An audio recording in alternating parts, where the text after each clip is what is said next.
Good morning, Cubs fans. Actually, it's not. It's a bad morning. A very, very, very bad morning. The Cubs just got swept by the Milwaukee Brewers after losing 2 of 3 to the crosstown White Sox, which that shouldn't be a thing, but it is. And now we've lost 5 straight games. We've gone from first place to third place. We're now behind the Brewers and the Cardinals, our nemesis teams, and it just couldn't really be worse right now. I guess it could be worse. We could be, the Astros who are coming to town and massively underperforming, over like 10, 11 games below 500. We're still above 500. We had those 2 10-game winning streaks. We looked unstoppable. And then something happened. The offense broke again. Again. Again, the offense broke. How many years is it going to be, Jed? How many years are you going to get this team of very good players that has no star because you refuse to give like 2 players worth of money to 1 player? You'd rather just give two players $20 million than 1 player $40 million, and I get that. 2 for 1. I'm a bargain guy, dude. But without that dude in the middle of your lineup that anybody has any fear about, you're screwed. And the Cubs got shut out. They played from behind the rest of the series. Offense died again. Oh, I probably can't say that word here because we live in fascist times and you can't say things like died because that is going to offend somebody's sensibilities, even though it's something we'll all do someday. Some of us sooner than later, and especially with a team like this. Drive me to an early one of these. So I'm mad. I'm mad because it's another bill of goods. They get rid of their prospects in your Owen Casey's, and you don't let Alcantara play. He 11 home runs, 12 home runs. I don't know, 15 home runs. I don't know how many home runs he's got down at AAA. But meanwhile, we have dudes like Ian fucking Happ striking out three times, just a horrible dog shit week. And people would be like, oh, he'll get back to his numbers. Oh, great. He's going to have a freaking great September where he bats 500, gets back to his numbers. Maybe he hits his 20th dong on the last game of the season after going, 0 for July, 0 for May. And meanwhile, we got dudes, young guys, who are so capable of coming up and making a splash in the major leagues like the Brewers do. Like, look up and down that lineup. All these guys, nobody knows who they are. We do because they kick our ass all the time, and you remember people like that.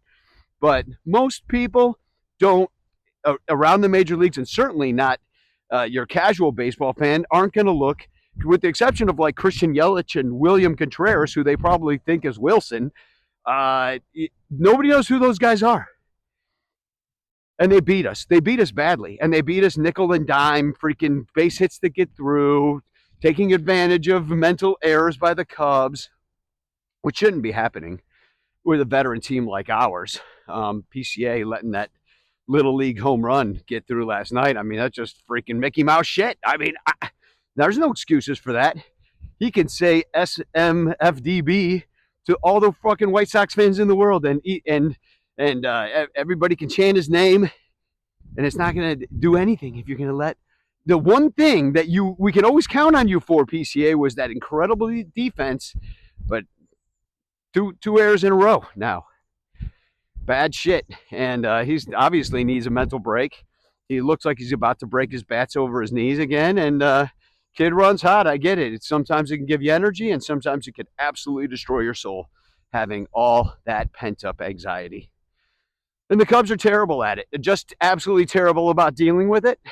They let guys play with injuries, and then when they do play, they get injured for real. I mean, there's just nothing that they're doing that's gone right, except for those 2 10-game winning streaks. I don't even know how they happened. It looks like a completely different team. I mean, you were just rolling along, like marching like freaking Sherman through Atlanta. And then we got to Atlanta and we lost 2 or 3. Just weird reference, I know. But seriously, we were burning down the league. And then we just ran into a freaking buzzsaw that was checks notes. The White Sox, trash, trash.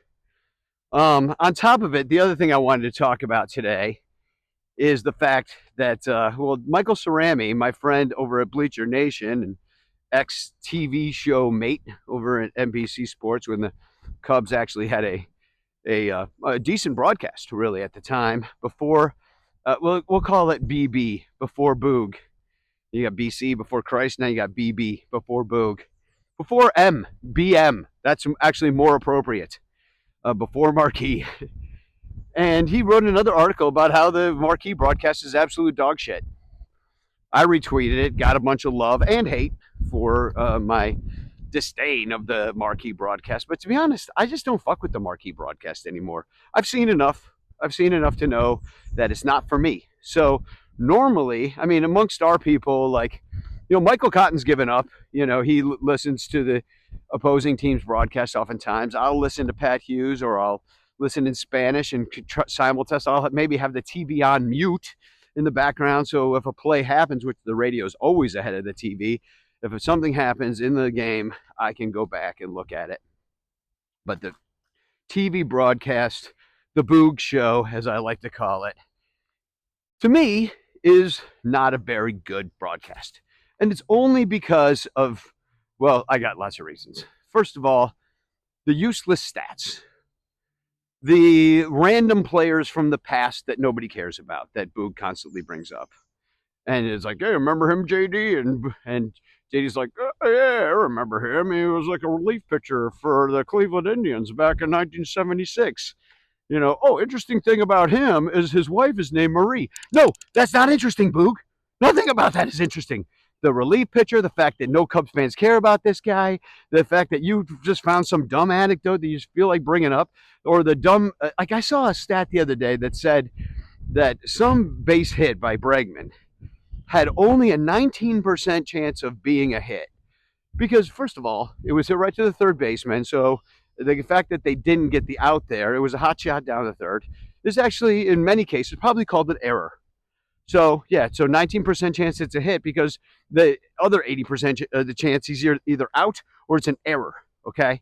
So 19% chance that's not called an error. And either way, in this case, it was 100% chance it was a hit, because that's how reality works. And but I'm like, what is this? Who looked at this and was like, this is interesting. That only had a 19% chance of becoming a hit. And then they talked about it. Maybe, I don't know. I turned that shit off. But I'm sure they found that interesting. It's not interesting. It's not even a stat that matters at all. It's not a stat that is predictive in any way, shape, or form. It doesn't tell me anything about if Bregman's going to do well next in his next at bat. Oh, he hit that ball really hard. He did 93 miles per hour off the bat. I'm like, that doesn't matter, because he hit it right at the guy. It matters who's standing there and where they're standing and how fast you are. And there's a million other factors, but they just like to pick this one little tiny little factor, and they like, oh, look at that, 90% chance. Oh, I know something about baseball. No, that is like a non-entity of a stat. It does not matter. I'm going to have to make another video on this, I think. I will, because and then the extracurriculars. I mistakenly put that it was Taylor McGregor who was in my tweet eating nachos out of a hat with, and I hyperbolized it by saying she did it with a player's dad, and that's kind of an amalgamation of the shit that Marquee Network does. They'll find, oh, the guy's dad is here in the stands, and he's making his fifth major league start. Let's go talk to the dad. How you doing, Dad? Well, I'm doing good. I'm watching my son pitch in the majors. Well, that must be great for you. Yeah, it certainly is great. Oh my God, who the fuck cares? Everybody's got a dad. This guy's not interesting. He has no part to. He's fucking trying to watch the game, and you won't even let him. You won't even let the guy's dad watch the game, or the fans. They're watching Taylor interview the dad in the fucking stands. Anyway, I got to make a part 2 about this, because obviously I'm just getting going.